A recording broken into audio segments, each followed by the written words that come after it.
বিরোধী দলের উনি এখন দাঁড়িয়েছেন, আহ, মানুষ সেইভাবে আজকে যে অভিযোগ যদি করে থাকেন, 5 বছর যদি ওনার দলীয় কর্মীদেরও পাশে থাকতেন তাহলেও ভালো লাগতো। এসছেন ওনার মতো, উনি অভিযোগ করবেন, মানুষ আছে, মানুষ তার সত্যতা বিচার করবে।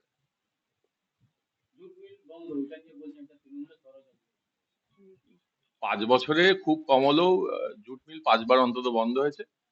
5বারই মিলের শ্রমিকরাই বলবে, আমরাই মধ্যস্থতা করে বসে আলোচনা করে যেটুকু যা সুবিধা অসুবিধা হয়েছে খোলার ব্যবস্থা করেছি। আর বন্ধ হয়তো উনি জানেন না, ওনার কাছে ওনার লোকে ইনফরমেশন দেয়নি। অলরেডি তো একদিনের জন্য যে বন্ধ হয়েছে, কালকে আবার নোটিশও দিয়ে দিয়েছে, শনিবার সকাল থেকে 6টা থেকে যেরকম মিল খোলে সেরকম মিল খুলবে। এর আগে যতবার বন্ধ হয়েছে তখন উনি আসেননি কখনো। এখন ভোটের সময় হয়তো নিশ্চয়ই আসতে পারেন, কিন্তু মিল খোলার নোটিশ অলরেডি কালকে দিয়ে দিয়েছে।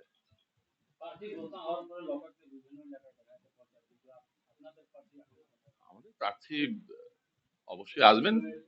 আমরা সবাই, আমাদের নেত্রী, দলনেত্রী মমতা বন্দ্যোপাধ্যায়, ওনার নির্দেশে অলরেডি আমাদের সমস্ত কর্মীরা কাজ শুরু করে দিয়েছে।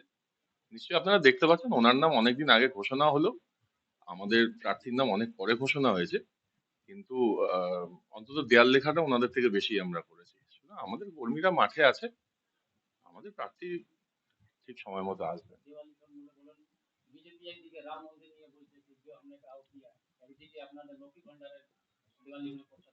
দেখুন, আমি একটা কথা বলি, ভগবান রামচন্দ্র উনি সিংহাসন ছেড়ে বনবাসে গেছিলেন, আর এখানে সিংহাসন নেওয়ার জন্য রামচন্দ্রকে ব্যবহার করা আছে।